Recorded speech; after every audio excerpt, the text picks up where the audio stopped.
"You're fired from this company. Effective immediately." My husband didn't raise his voice when he said it. He didn't need to. The words echoed clean and sharp across the executive boardroom, cutting through the low hum of the air conditioner and the faint scratch of someone's pen against legal paper. Ryan stood at the head of the table in his navy suit, hands resting calmly on the polished walnut surface, as if he were announcing quarterly earnings instead of ending my career. "We need decisive leadership moving forward," he continued. "Evelyn has become resistant to necessary growth. I'll be taking over her entire federal portfolio personally." No one spoke. Not the CFO. Not the outside directors. Not even the general counsel who had known us since we built this firm out of a 2-room rental office 18 years ago. I felt every pair of eyes flick toward me and then quickly away. I didn't argue. I didn't flinch. I simply looked at him. At the man I had married. Built a company with. Trusted. Then I stood. "You can't take it over," I said evenly. "The entire portfolio has been placed into restricted compliance status." The room shifted.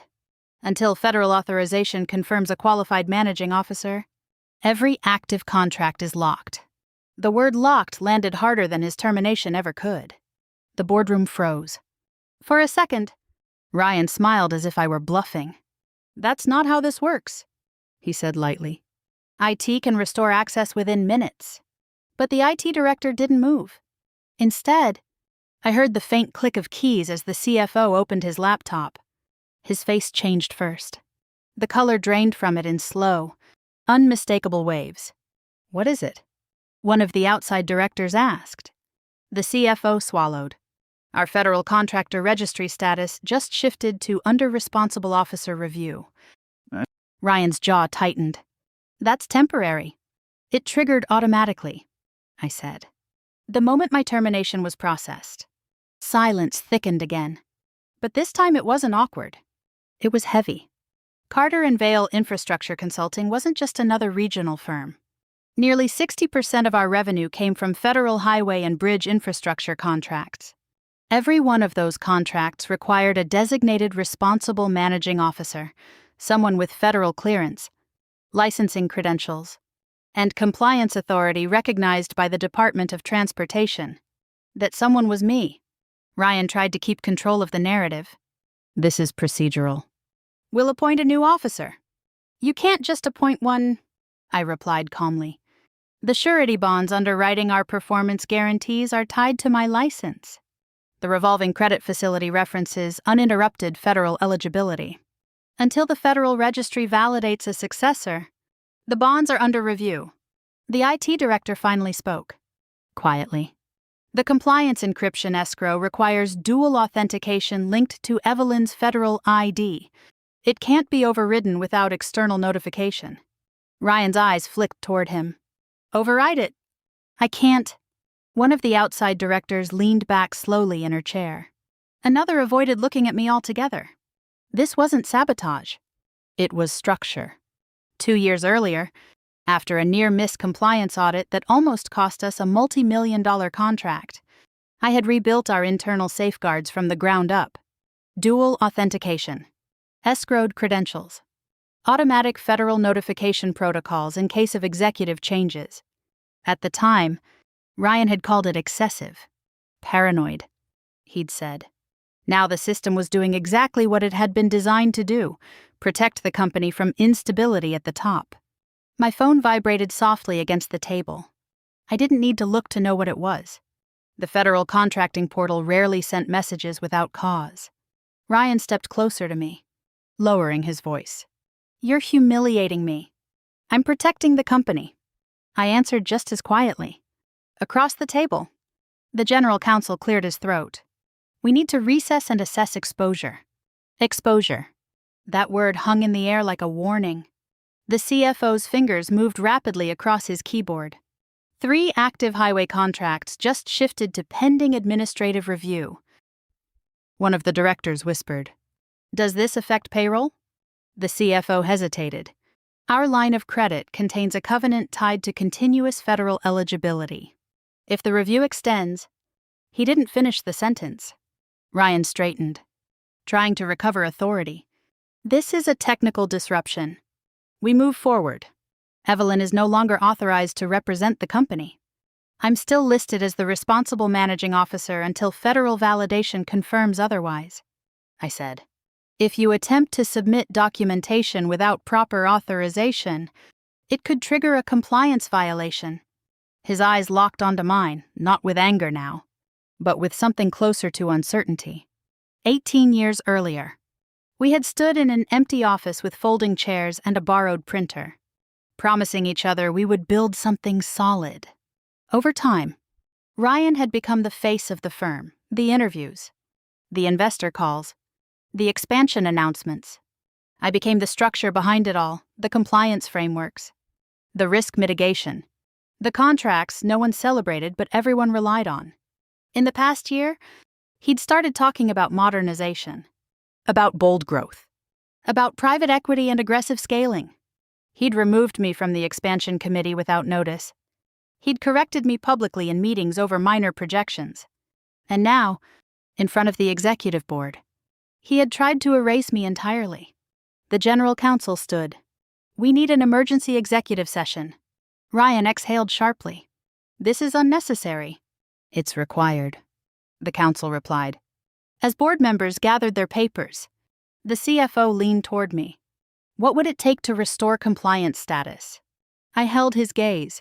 Formal certification of a qualified managing officer, documented governance stability, and confirmation that executive restructuring complies with federal reporting obligations. Ryan shook his head as if I were speaking a foreign language. But I wasn't the one who didn't understand. As the room emptied into smaller conversations, another notification lit up my screen. A message from the federal contracting officer assigned to our largest infrastructure project. Please clarify executive leadership status immediately. I looked up at Ryan one more time. The machine wasn't broken. It was simply waiting for someone qualified to hold it together. I was at the office before sunrise the next morning. The building felt different, quieter, like it was holding its breath. The lobby lights were still dimmed, and for a brief second I wondered if my access badge would even work. When I pressed it against the scanner, the door unlocked with a soft click. Restricted. Not revoked. Upstairs, the CFO, Martin, was already in the conference room. Jacket off, tie loosened, laptop open in front of him. The glow from the screen made his face look even paler than it had the day before. You've seen it? He asked without looking up. I got the federal portal notification, I said. He turned the screen toward me. The federal contractor registry status for Carter and Vale now read, under Responsible Officer Review. 3 Department of Transportation infrastructure contracts were marked pending administrative hold. It updated at 6:12 this morning, Martin said. The surety carrier followed right after, as if summoned. His inbox chimed again. He opened the email and inhaled slowly. Performance Bond Underwriting Authority suspended pending clarification of managing officer credentials. There it was. Without bonding authority, we couldn't secure new federal projects. Without federal eligibility, our largest revenue stream stalled. And without that revenue, our credit covenants would tighten like a vice. Ryan walked in 15 minutes later. Crisp suit, controlled expression, as if this were another routine negotiation. Tell me we're resolving this, he said. Martin hesitated. The registry status is official. It triggered the surety review. Ryan looked at me. Lift it. I can't lift federal review, I replied. It requires documented validation of a qualified successor. That includes licensing verification and board certification. He waved a hand dismissively. Then certify one. It's not that simple. Martin cleared his throat. Our revolving credit facility references uninterrupted federal eligibility. If the review extends beyond 30 days, the bank is contractually obligated to reassess exposure. Ryan's jaw tightened. Call them. I already did, Martin said quietly. They've requested an emergency call at 9. The dominoes were not falling dramatically. They were sliding into place with methodical precision. By mid-morning, our relationship manager from First Carolina Bank was on speakerphone. Her tone was professional, but careful. Evelyn. Ryan, she began. Our concern is continuity. If federal eligibility lapses, even temporarily, we are required under the lending agreement to evaluate risk. That could impact the availability of your line of credit. Impact was a polite word for freeze. Ryan leaned forward. This is a procedural matter. We're appointing a new compliance officer. With respect, she replied. The covenant references approved federal status. Not intention. After the call ended, Ryan turned on me. This is spiraling because you chose to make a point. I didn't make anything spiral, I said evenly. You terminated the designated responsible managing officer in the middle of a federal contract cycle. He exhaled sharply and left the room. Martin waited until the door closed. There's something else. He slid a folder across the table. Inside was a term sheet from a private equity firm based in Atlanta, Summit Ridge Capital. I recognized the name from passing references in investor calls, but I hadn't seen the document. They were negotiating expansion financing, Martin said. Bridge funding tied to projected federal growth. How much? He told me the number. It was larger than I expected. If the federal contracts stall, he continued, the valuation assumptions collapse, and the bridge debt becomes exposed. I finished. There's more, he added, lowering his voice. Ryan personally signed a performance acceleration clause. If revenue targets weren't met post-investment, he'd absorb penalties. He had leveraged the company's stability and his own exposure on aggressive projections built on federal continuity. The continuity he disrupted? Later that afternoon, I requested a full IT systems review. The director of cybersecurity looked exhausted. The encryption escrow held, he told me. Dual authentication blocked the override. Override? I asked. He hesitated. An attempt was initiated last night to modify compliance credentials. My pulse didn't change, but something inside me hardened. From where? He met my eyes. Executive login credentials. Ryan's credentials. The system had logged it automatically. Any modification to escrowed compliance access triggered a federal audit notation. No data breach occurred. But the attempt existed, documented. By early evening, subcontractors began calling Martin's office. Rumors moved faster than official notices in the infrastructure world. Are we losing bonding authority? Is the federal contract in jeopardy? A regional industry journalist emailed requesting comment on temporary compliance instability.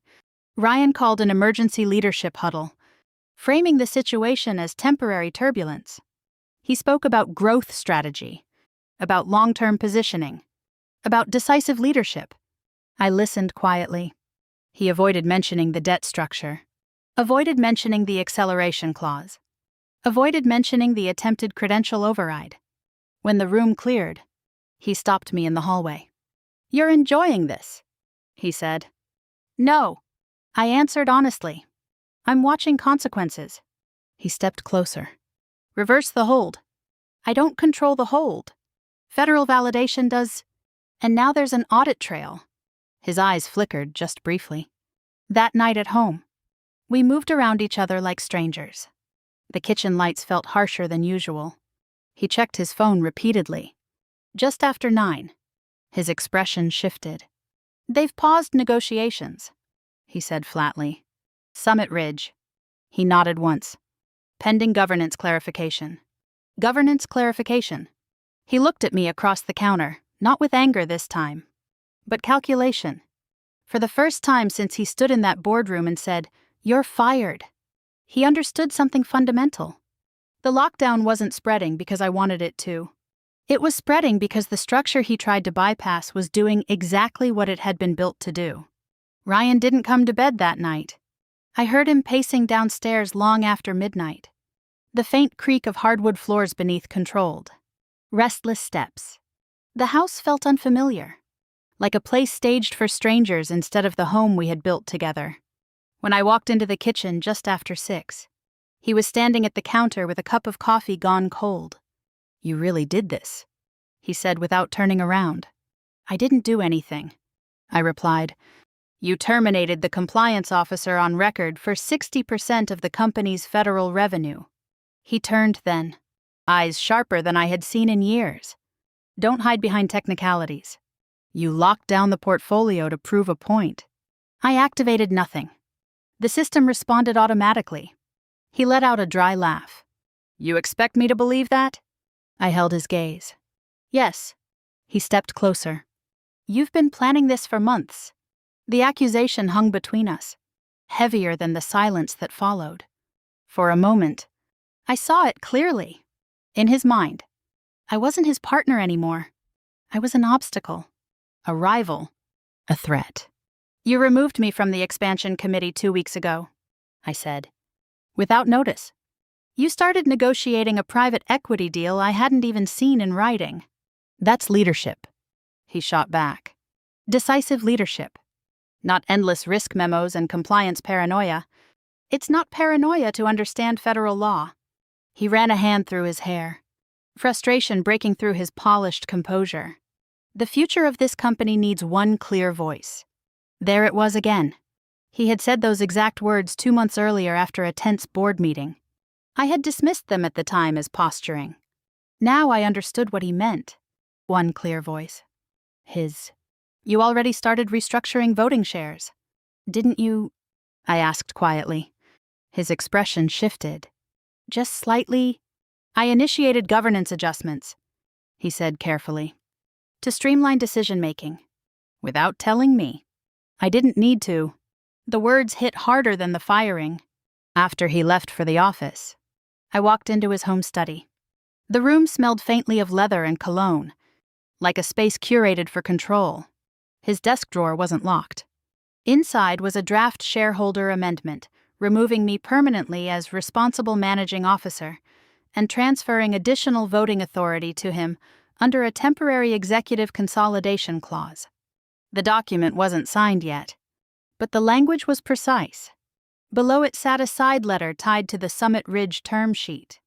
A paragraph referenced accelerated equity vesting contingent upon elimination of structural compliance impediments. Structural compliance impediments. I stared at the phrase. That was me. This hadn't been impulsive. It had been engineered. Mom. I turned sharply. Madison stood in the doorway, backpack slung over one shoulder. She must have come home late the night before from campus and heard enough to piece something together. I didn't know you were in here, I said. She stepped inside slowly. Are you and Dad, are you okay? The question was simple. The answer wasn't, we're handling a business issue, I said. She looked at the papers in my hand. Did Dad try to push you out? There was no accusation in her voice, just confusion. He made a decision, I said carefully, and that decision had consequences. She swallowed. He told me last month the company needed to evolve. He said you were holding it back. I felt the air shift in my chest. Did he ask you about anything else? I asked. She hesitated. He mentioned something about updating family trust documents. Asked if I'd be comfortable signing something once the expansion closed. What kind of document? He said it was routine. Nothing about this was routine. She looked at me again, eyes searching. Are we going to lose everything? No, I said firmly. We're not losing everything. But something had already been lost.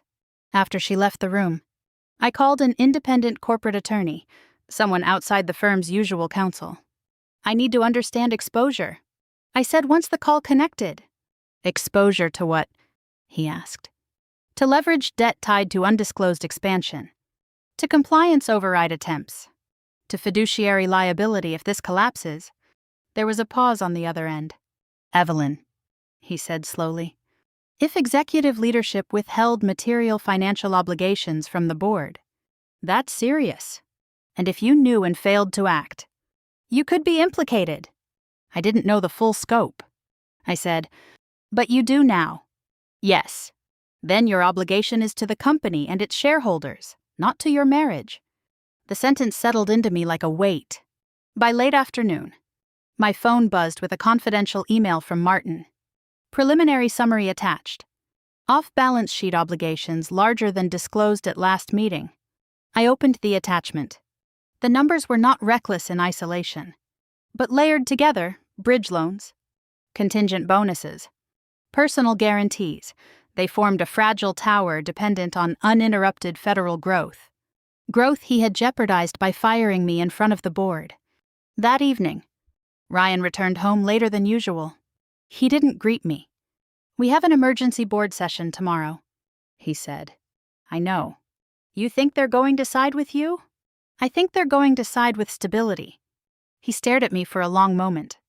"You're dismantling everything we built." "No," I said quietly. "I'm preventing it from collapsing." He shook his head and walked upstairs. I remained at the kitchen table long after he disappeared from view. The draft amendment still etched in my mind. The compliance freeze wasn't the real crisis. The real crisis was what he had been building underneath it.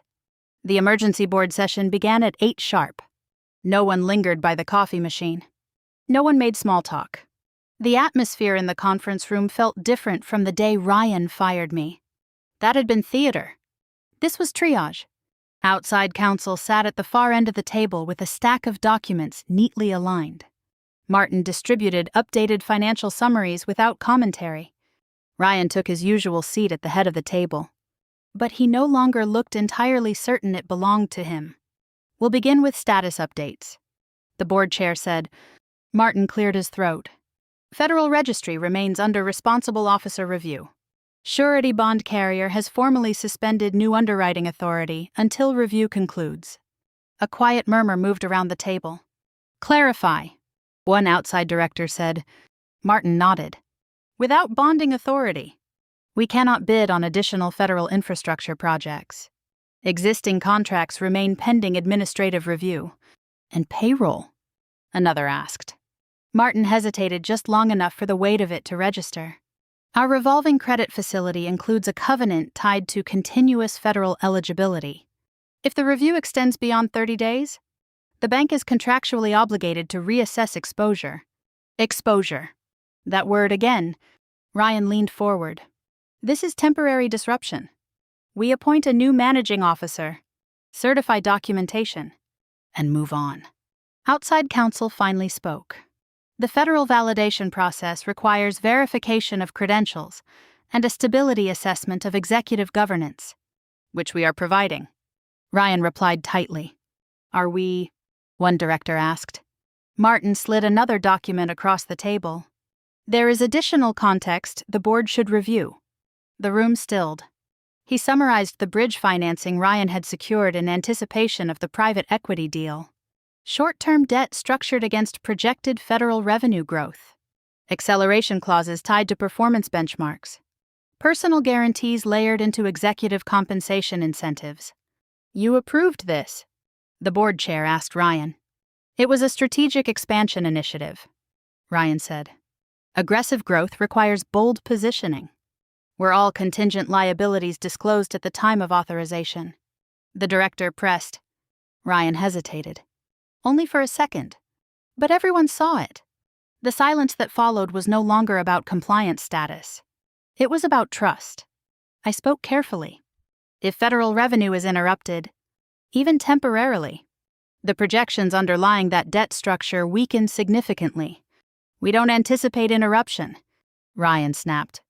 Martin looked down at his papers. 3 major highway contracts remain under review, and Summit Ridge Capital has paused negotiations pending governance clarification. The board chair inhaled slowly. "Governance clarification." Before Ryan could respond, the IT director knocked lightly and stepped inside. "I apologize for interrupting," he said. "There's a compliance matter that requires immediate disclosure." The board chair nodded. "Last night," he continued, "an attempt was made to modify escrowed compliance credentials tied to the responsible managing officer designation." Every head turned. "Was there a breach?" the chair asked. "No," he replied. "The dual authentication protocol prevented modification. However, the attempt was logged and flagged under federal audit protocol." "From which credentials?" the director asked quietly. The IT director glanced at Ryan. "Executive login credentials." The air seemed to thin. Ryan's jaw hardened. I was trying to restore operational access.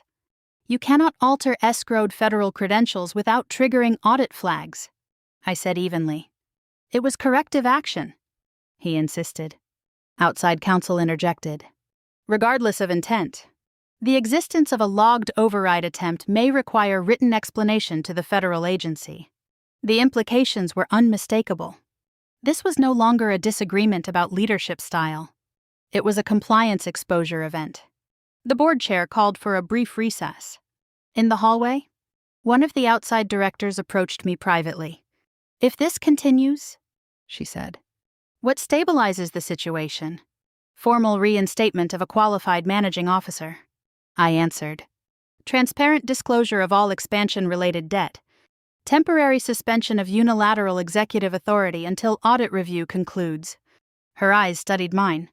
You're not asking for his removal. I'm asking for structural stability. When we returned to the conference room, the tension had shifted again. Martin spoke first. Surety carrier has confirmed bond underwriting remains suspended. Without resolution. Upcoming bids cannot proceed.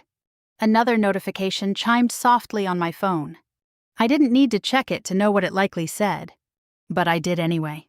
Federal Contracting Officer requesting written explanation regarding unauthorized credential modification attempt. Ryan saw my expression. What now? He demanded. Federal agency wants clarification on the override attempt, I said. He looked at the board as if daring them to overreact. This is being exaggerated, he said. Every executive in this room has made aggressive decisions for growth, not decisions that risk federal disqualification. The board chair replied calmly. The word disqualification landed harder than anything else that morning, because if federal eligibility were suspended, even temporarily, the damage would ripple far beyond this room. It would reach subcontractors, employees, shareholders. It would follow us for years. Late in the afternoon, the board reconvened for final discussion. We may need to consider interim governance measures, the chair said. Ryan's voice sharpened. You're considering suspending the CEO over a procedural miscommunication. We are considering protecting the company, she responded. He turned toward me, anger finally breaking through the controlled surface. This is what you wanted. I met his stare. What I wanted was compliance stability. By the time the meeting adjourned, no vote had been taken, but the possibility hung in the air. As I gathered my documents, Martin leaned close. If bonding authority isn't restored within 72 hours, we're looking at serious operational disruption. 72 hours. Ryan stood alone at the head of the table for a moment after everyone else had begun to leave. For the first time since he said the words, "You're fired," he didn't look powerful. He looked exposed. The compliance freeze had done more than stall contracts. It had revealed just how fragile his empire really was. The vote was called at 9 the next morning. No one asked for coffee. No one checked their phones. The board chair opened the meeting with a steadiness that made it clear this was no longer about temporary disruption. Under Section 4 of the Governance Charter, she began, the board may suspend unilateral executive authority pending review where fiduciary exposure is indicated. Ryan's expression remained composed. But I saw the tension in his jaw. This is an overreaction, he said. We are in the middle of a growth transition. You don't cripple leadership because of a procedural hold. Martin slid a document toward the center of the table. The hold triggered bond suspension. Bond suspension triggered lender concern. Lender concern impacts liquidity. And whose fault is that? Ryan asked. Glancing at me, the board chair ignored the deflection. We are here to evaluate fiduciary responsibility. Outside counsel outlined the sequence of events clearly. Termination of the responsible managing officer. Automatic federal compliance review. Undisclosed leveraged expansion debt. Attempted override of escrowed credentials. Each element alone was manageable. Together, they formed a pattern. Ryan leaned forward. The private equity deal would have strengthened this company. The bridge financing was standard practice. Was the side letter disclosed? One of the outside directors asked. What side letter? Another added. Martin spoke quietly. There was a performance incentive clause tied to removal of structural compliance barriers. The room shifted. Defined structural compliance barriers. The board chair said, "No one needed clarification." Ryan's voice cooled. That language referred to bureaucratic friction. Nothing personal. Was the board informed that executive compensation would accelerate contingent upon restructuring compliance oversight? The director pressed.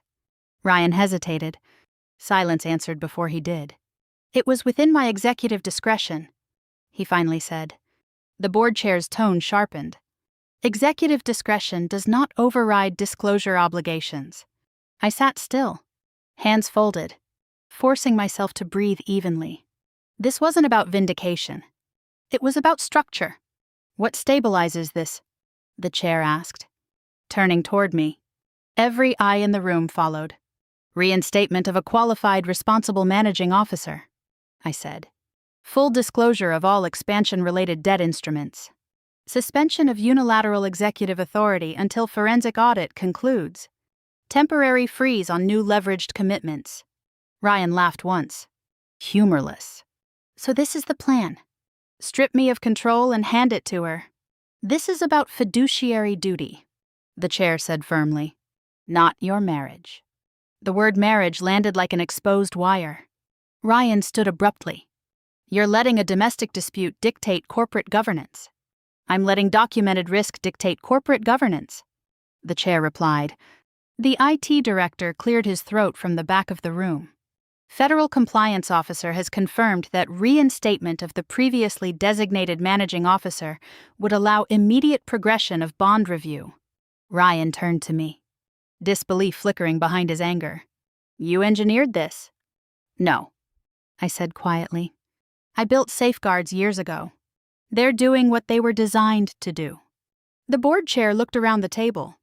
"We will now vote on temporary suspension of unilateral executive authority pending completion of independent forensic audit." The vote was not dramatic. It was deliberate. One by one, hands raised. A supermajority. Ryan remained seated, unmoving. "Motion carries," the chair said. "Ryan will retain shareholder status but is suspended from operational control pending review. Evelyn will assume interim compliance authority effective immediately." The room was silent again. But it was a different silence than the one in which he had fired me. This silence carried consequence. Ryan stood slowly. "You'll regret this," he said to no one and everyone. "This is not punitive," the chair responded. "It is protective." He looked at me directly. "You humiliated me. I protected the company," I answered. He shook his head and walked out without another word. The door closed harder than necessary. For a moment, no one moved. Then Martin exhaled audibly. "We need to notify the federal agency immediately." The board chair nodded. "And the surety carrier?" I spent the next 2 hours drafting formal notification of interim leadership stabilization. The language was precise. No emotion. No accusation. Just documentation of governance adjustments and reaffirmation of compliance integrity. By late afternoon, the surety carrier acknowledged receipt of documentation and confirmed that bond review would resume upon verification of reinstated managing authority. Employees began whispering in hallways. Rumors traveled faster than official memos. I drafted an internal statement emphasizing continuity, stability, and ethical governance. There was no celebration, only work. That evening, as I prepared to leave the office, my phone buzzed with an unfamiliar number. "This is Thomas Keller," the voice said. "Counsel for Ryan Carter." I leaned against my desk. "Yes. My client intends to pursue legal remedies for wrongful suspension and breach of shareholder rights." "I expected as much. We will be filing an emergency motion." "Understood." The call ended as abruptly as it began. When I stepped outside, the air felt cooler than usual. The skyline of Charlotte glowed quietly against the darkening sky, indifferent to board votes and fractured marriages. At home, the house was dim. Ryan's car was gone. On the kitchen counter lay a single folder I hadn't seen before. Inside was a draft legal strategy outline. He wasn't finished. The boardroom battle had ended, but the legal war was just beginning. The forensic team arrived on Monday morning with hard cases and quiet faces. They didn't waste time on pleasantries. Within minutes, they were seated in the smaller conference room across from my office. Laptops open, requesting access logs, loan agreements, executive compensation schedules, and archived board minutes. The atmosphere inside the building had shifted again. The earlier shock had hardened into something more focused. Employees moved carefully through the hallways, voices lowered, as if the walls themselves might be recording testimony. I sat beside Martin and outside counsel as the lead auditor, a woman in her early 50s with steady eyes and a controlled tone, outlined the scope. We are reviewing expansion debt instruments, executive incentive agreements, disclosure compliance, and cybersecurity access logs, she said. Our obligation is to determine material risk exposure. Material risk exposure. The phrase no longer sounded abstract. By mid-afternoon, the first preliminary findings began surfacing. Short-term bridge loans had been secured against projected federal contract renewals that were not yet guaranteed. Side letters referenced executive bonus acceleration contingent upon closing the private equity transaction. Personal guarantees had been layered in ways the full board had not clearly reviewed. Martin rubbed his forehead. Were all of these presented at the time of authorization? The auditor looked up from her screen. Not in this configuration. What does that mean? I asked. It means the full exposure profile appears to have evolved after initial board review. Evolved. A diplomatic word for expanded without transparency. Later that day, outside counsel walked into my office with a printed copy of Ryan's legal filing. He's petitioned for an emergency injunction, she said. Claims wrongful suspension and spousal retaliation. I took the document without speaking. Spousal retaliation. The narrative was predictable. Frame the governance action as emotional vengeance. Blur the line between marriage and fiduciary duty. When's the hearing? I asked. 10 days. I nodded slowly. Are you prepared for him to argue this was personal? She asked. It was personal the moment he fired me in front of the board, I replied. It became fiduciary the moment undisclosed debt surfaced. That evening, Madison returned home unexpectedly. I needed to see what was happening, she said quietly, dropping her bag near the stairs. Ryan was in the living room, scrolling through his phone, jaw tight. Dad, she said, standing in front of him. Is it true you didn't tell the board about the loans? It's complicated, he answered. You wouldn't understand. Try me. I stayed in the doorway, silent. It was strategic timing, he said. You don't disclose every negotiation detail mid-deal. Were you going to tell Mom? She asked. He hesitated. That hesitation told her everything. You said this was about protecting our future, she continued. But you didn't even trust her.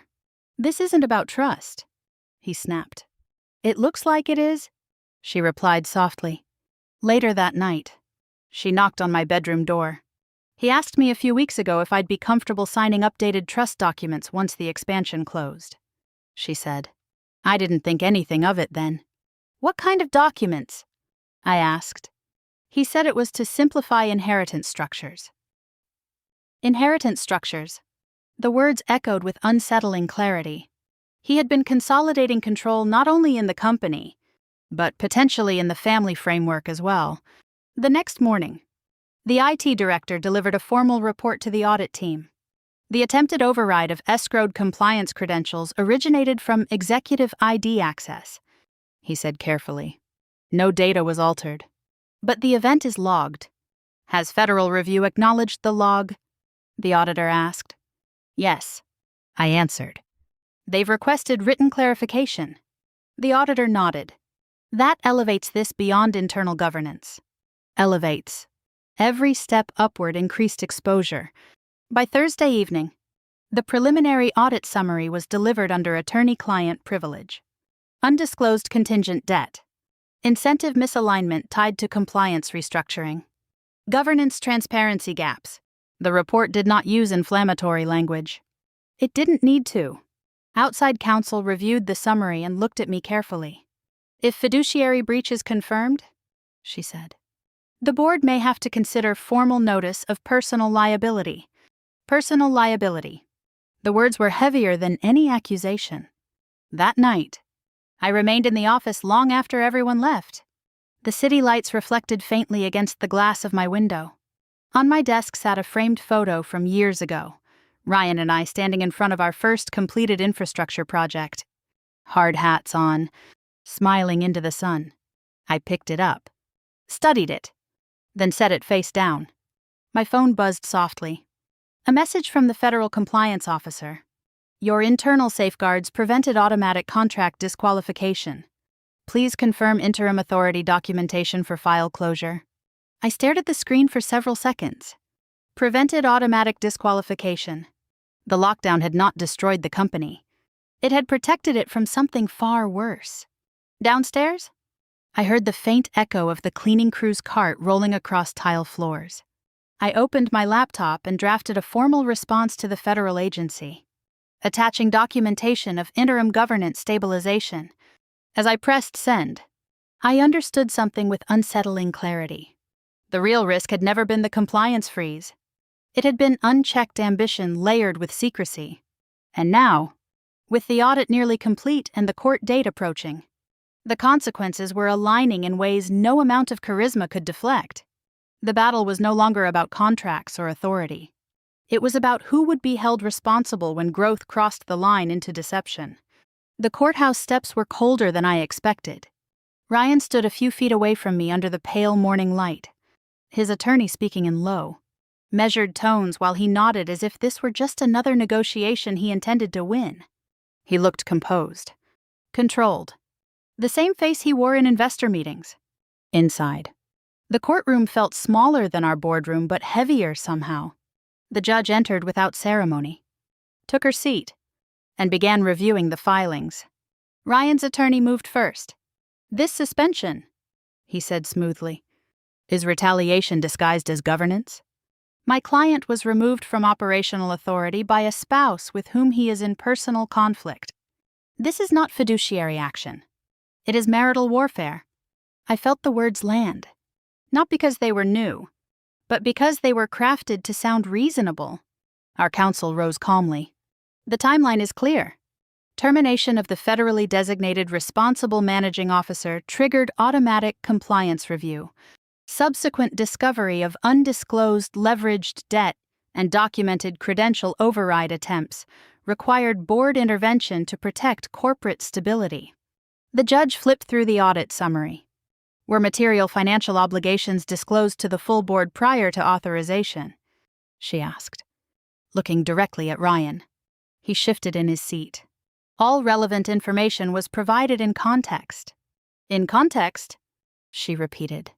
Expansion negotiations evolve. His attorney interjected. The judge's eyes narrowed slightly. Did the board review the full exposure profile before suspension? No, our counsel answered, because it had not been fully disclosed. The courtroom was quiet except for the faint hum of overhead lights. And the attempted override of compliance credentials, the judge asked.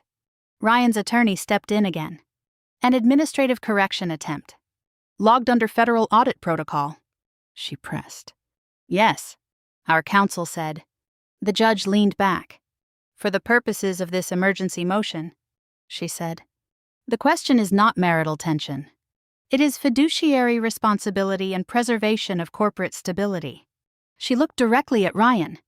The board acted within its authority to suspend unilateral executive control pending review.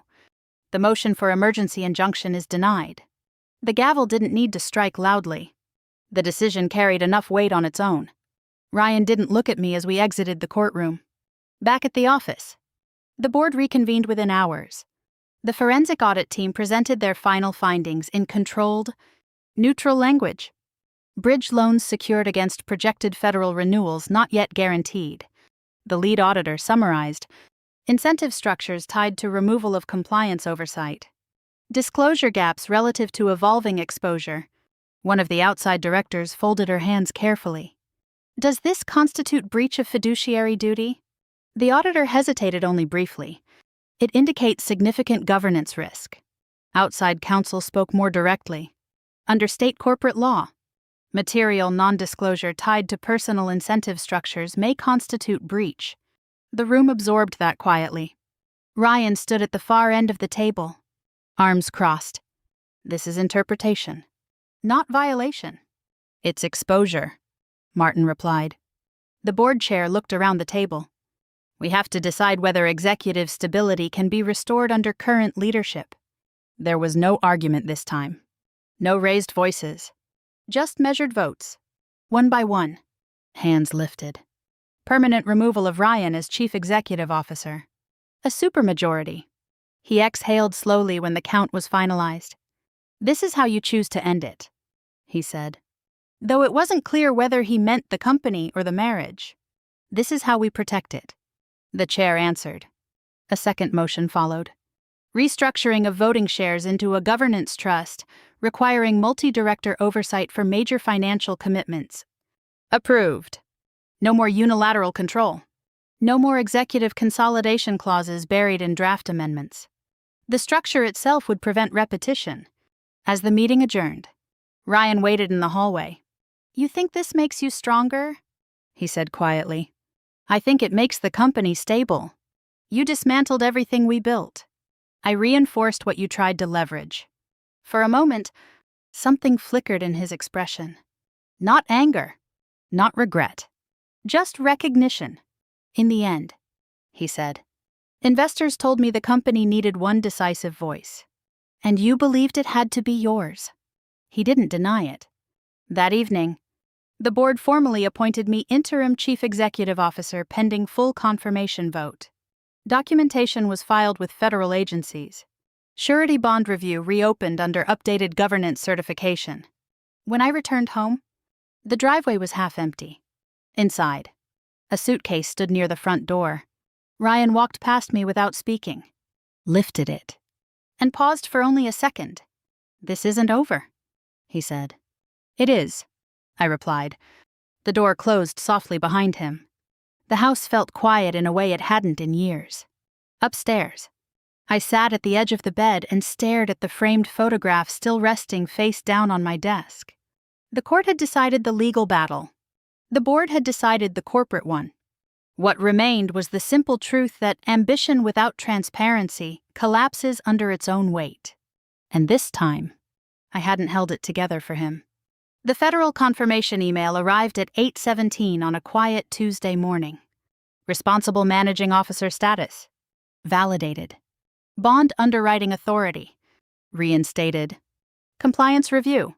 Closed. I read the message twice before forwarding it to the board. Within hours, the surety carrier restored our bonding line.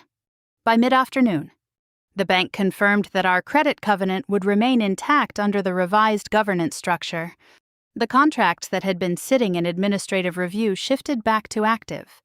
The machine was moving again, but it felt different. Not louder, not faster, just steadier. At 10 o'clock, I stood in front of the entire company in the main conference hall. Engineers, project managers, administrative staff, field supervisors, faces that had carried this firm long before any executive title mattered. They weren't looking for drama. They were looking for certainty. I want to address what's happened directly. I began. No corporate spin, no vague language. I explained that a governance review had identified structural vulnerabilities, that we had taken corrective action, that federal eligibility had been restored, that no jobs were being eliminated as a result of the review. You could feel the shift in the room when I said that last part. We are implementing permanent oversight measures. I continued. Major financial commitments will now require multi-director approval. Compliance safeguards remain intact and independent of executive turnover. Growth will continue, but not at the expense of stability. There was no applause at first. Then someone in the back started clapping. It spread slowly. Not as celebration, but as relief. After the meeting, one of our senior project managers stopped by my office. We were scared, he admitted. But we trusted the structure. You built that. I nodded. We all did. That evening, the board finalized my appointment as Chief Executive Officer under the newly ratified Governance Trust. The vote was unanimous. Unanimous. I signed the confirmation documents in the same conference room where Ryan had fired me. The chair paused before leaving. The company would not have survived without those safeguards. It wasn't about survival, I said. It was about responsibility. She smiled faintly. Sometimes that's the same thing. At home, the house felt unfamiliar in its quiet. Ryan had taken most of his belongings. The closet space beside mine stood empty, hangers swaying slightly from the air vent's draft. I sat at the kitchen table where we had argued weeks earlier. The same table where he accused me of engineering a collapse. The same table where our daughter had asked if we were going to lose everything. I slid my wedding ring off slowly and placed it in a small velvet box. There was no dramatic moment. No tears. Just clarity. Madison came by later that night. I saw the company announcement.